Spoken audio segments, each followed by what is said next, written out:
Welcome to Grow and Give, a modern victory garden project from Colorado State University Extension. We're here to help you learn to grow food for yourself, your family, your neighbors, and your community. Pests of the vegetable garden. The corn earworm. Nothing is more disappointing than opening up a promising ear of corn only to find these caterpillars have beaten you to it and are inside feeding on the corn itself. It's not a very appetizing sight, and it is really disappointing, especially if your entire corn crop has been infested by these caterpillars. The corn earworm favors corn, obviously, but it also likes to feed on the fruit of our tomato plants. So if you have caterpillars that are feeding on your tomato, and it's not the green tomato hornworm with the spectacular horn on the back end, instead it's something striped like you see here, chances are it's the corn earworm. They overwinter in the soil and are ready to go in the next season. So one of the ways that we can try and limit their numbers is to clean up all garden debris and then till the garden in fall to try and destroy their overwintering areas.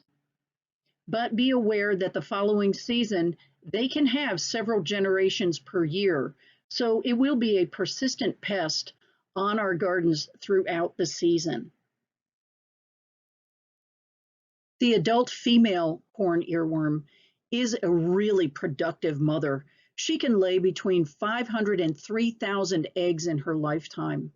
She lays them on the silk of the developing ear of corn, where the larvae hatch and they start feeding on the silk, following it back into the ear of corn, where they start feeding on the kernels at the tip of the ear itself. Once they've gotten larger, they'll tunnel out of that ear of corn and drop to the ground to pupate. If you're looking for them, look for striped caterpillars around the base of these plants as they're trying to burrow in, especially if you can see some of the outward damage on the ear of corn, such as the exit hole from where they got out of that ear of corn. Controlling the corn earworm starts with choosing the right plants for your garden. Choose those cultivars of corn that develop early. Those early season corn can typically bring in a crop before the pest numbers really elevate in later summer. Alternately, you could grab a hold of a cultivar that is resistant to corn earworm. And this is due to the fact that the husk is held very tightly to the ear of corn, and it's really difficult for the insect to get inside.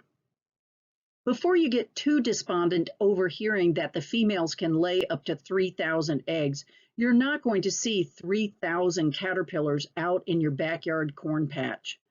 This is because although she can lay a lot of eggs on the corn silk itself, these caterpillars are cannibalistic. So they will eat their siblings. And usually what we end up with is only one, on average, one caterpillar per ear of corn.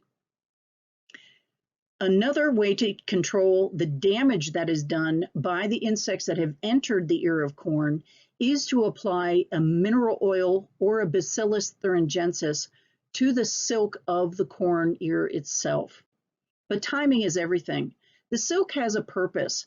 It allows a pathway for the pollen to go down into the ear and pollinate so that it turns into one kernel on that particular ear of corn. So we need all the silk itself to be hydrated and open to having the pollen travel. We don't want to interrupt that with mineral oil or Bacillus thuringiensis, so wait until after the silk has browned in order to apply it. True, the insect will be inside and feeding a little bit, but this will help kill it off, and it will keep reducing the numbers of the insects that have a chance to pupate in the soil or overwinter until the next season. A combination of these approaches will help you keep the pressure from corn earworm low in your backyard garden. Grow food, give locally, support your community. contact your local CSU Extension office.